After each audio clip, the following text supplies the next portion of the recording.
Mas a questão específica aí, os Então, 30 fiscais estavam lá no Banco Central, aí começou o trabalho de fiscalização e de busca de irregularidades. Isso, exatamente. Tudo isso se transformou num grande processo. E o sistema de justiça do país entrou em ação. Não, Então, não foi, desculpe, não foi assim que ocorreu. Eu só queria voltar um pouco para a questão das razões. Eu disse que eram duas, uma primeira que eu suponho que seja essa, uma segunda que eu suponho também é que estava ocorrendo mensalão. E no mensalão tinham dois bancos que estavam na mira do problema do Banco Central. O BMG e o Banco Rural. O Banco Rural. Então eu acho que o Banco Santos foi um pouco de boi de piranha nesse trabalho. Eles preferiam quebrar o banco, chamar a atenção do mercado. Do mercado e da mídia, né? E da mídia, do que fazer algum trabalho. O senhor tinha excelentes relações com o PT. O PT tinha uma grande conta no seu banco. Tinha, 12 mil reais. O presidente Sarney era muito meu seu amigo, cliente. meu amigo. É que, por exemplo, é um pouco difícil de acreditar que um banco que mais cresce... Desculpe, só perguntando, o PT não propôs ao senhor um grande projeto? Não, o PT, eles nos procuraram. E para fazer qualquer análise de crédito, sempre a pessoa tem que abrir, a pessoa jurídica tem que abrir uma conta.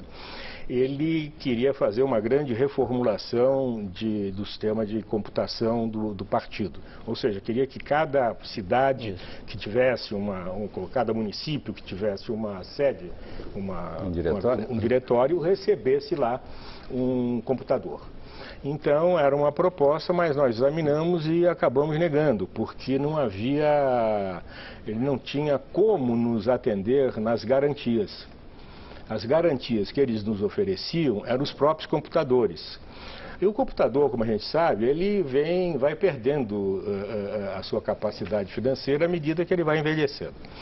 Então, essas pessoas que poderiam influenciar nunca foram chamadas a influenciar, mesmo porque eu nunca precisava influenciar, nós éramos o banco mais crescente. O senhor não tentou um contato aí depois que a coisa começou a ficar feia? Não, eu fui uma vez ao doutor Henrique Meirelles, que eu presidente do Banco Central. Presidente do Banco Central naquela ocasião, e disse a ele que havia 30 fiscais dentro do Banco Central e que não tinha a menor razão de estar lá dentro, estavam alguns meses já e não tinham descoberto nada, não havia nada para ser criticado, que ele fizesse a gentileza de mandar esses caras liberar o banco desse procedimento. E ele respondeu o quê? Ele disse que não podia fazer nada porque ele ali tratava da linha política do país e que essa parte era da corporação e que ele não podia entrar dando ordem à corporação.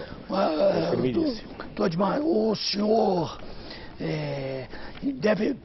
procura entender que ao perguntar ao senhor com muita força sobre as origens desta história toda, é importante para que o público tenha conhecimento de que é possível ou não ter uma ação como essa sobre um banco ou sobre uma estrutura econômica dentro do país por uma mera questão de relações pessoais. Pois é. Isso é verdade ou isso é uma fantasia? Pois é, eu não saberia... Como é que o senhor pode...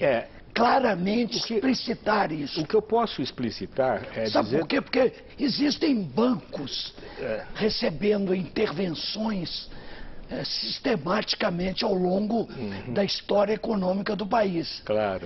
E jamais se sabe onde se originam essas histórias. Então, como eu disse desde o começo, eu não tenho certeza do que eu estou afirmando.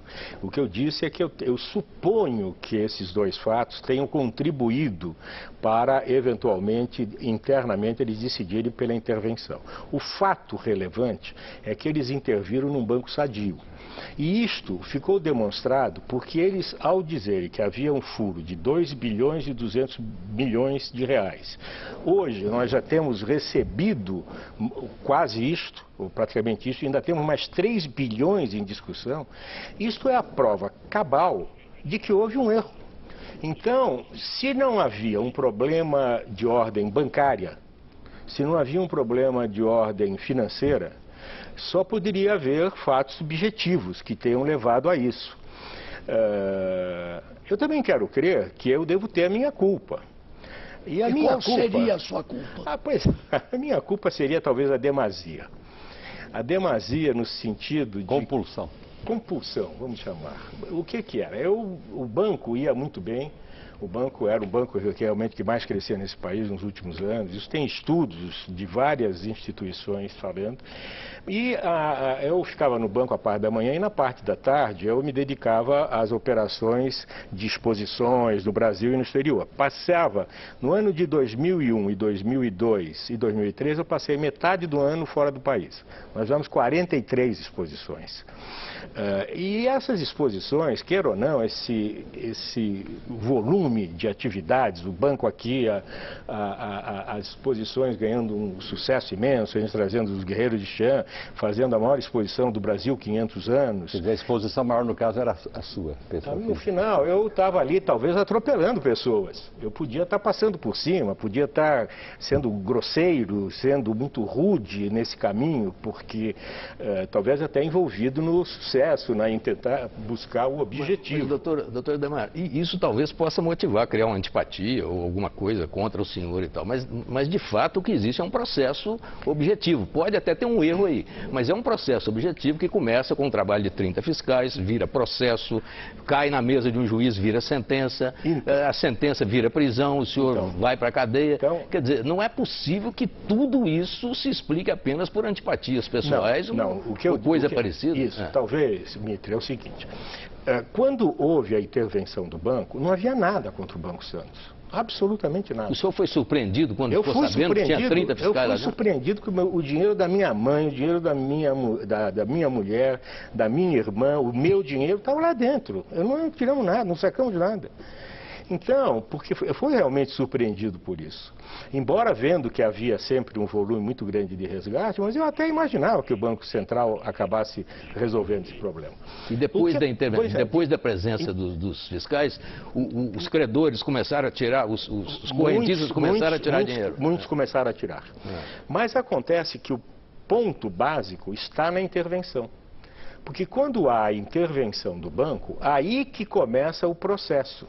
E esse relatório que demonstra que o banco teve operações fraudulentas que culminaram com um déficit de 2 bilhões e 200, isso vai ocorrer lá em fevereiro de 2005, não em novembro de 2004. Então, em fevereiro ele termina o relatório. Isso quer dizer que houve uma sangria que foi dando novos subsídios para aqueles que queriam a intervenção. Provavelmente eles encontraram a razão, aliás, uma das razões que eles dizem exatamente é essa. Falar, não, o banco está precisando de dinheiro, precisa de 700 milhões, então é uma das razões que a gente vai intervir. Essa é uma das razões. Tudo isso originado dentro do Banco Central. Só. E qual foi a alegação? Não tem 700 milhões para o senhor? Eles não quiseram dar. Não havia o fundo garantidor? Havia o fundo garantidor, mas na época... Como houve agora o fundo garantidor que socorreu o Banco Pan-Americano, havia... como o fundo garantidor socorreu outros bancos que sofreram intervenção. Na verdade, o fundo garantidor de crédito ele foi criado para pagar os correntistas até o total de R$60 mil. E para isso que foi criado o Fundo Garantidor de Crédito, para fazer com que as pessoas físicas não deixassem de receber a sua poupança. Não era o caso do Banco Santos. O Banco Santos era um banco 90% de pessoas jurídicas. E não houve, até aquele momento, nenhuma operação do Fundo Garantidor de Crédito que viesse a salvar nenhum desses bancos. Então não se cogitou então de fundo garantidor na época? Não, o que aconteceu foi o inverso. O que aconteceu foi o inverso. Como o Banco Central houve a intervenção, os bancos que estavam precisando de recursos ou usavam recursos de outros bancos para fazer redesconto dos seus papéis, dos seus recebíveis, eles ficaram sem fôlego. Então, o Banco Central acabou com o depósito compulsório, diminuiu drasticamente o depósito compulsório e acabou para os pequenos e médios bancos e abriu linhas de crédito para o Fundo Garantidor de Crédito emprestar para esses bancos. Então, o Fundo Garantidor ficava lá esperando, o banco chegava e falava assim, olha, eu preciso de 5 milhões, eu preciso de 50 milhões... Foi o que aconteceu com o Banco do Silvio Santos, o Pan-Americano. Agora, começou esse processo de levar, tanto que o Conselho Monetário Nacional alterou a legislação do Fundo Garantidor de Crédito a partir da quebra do Banco Santos. A partir da quebra do Banco Santos, o Fundo Garantidor de Crédito passou a ser um agente do Banco Central para socorrer... Mudou de função, né? Praticamente ele ampliou a sua função. Alargou as suas fronteiras. Mas tem umas coincidências interessantes, né, doutor Ademar? Por exemplo, o senhor precisou de 700 milhões. 700 milhões foi exatamente a quantia que o Banco Pan-Americano precisou também, num certo momento. Né? Só que para o Banco Pan-Americano teve os 700 milhões.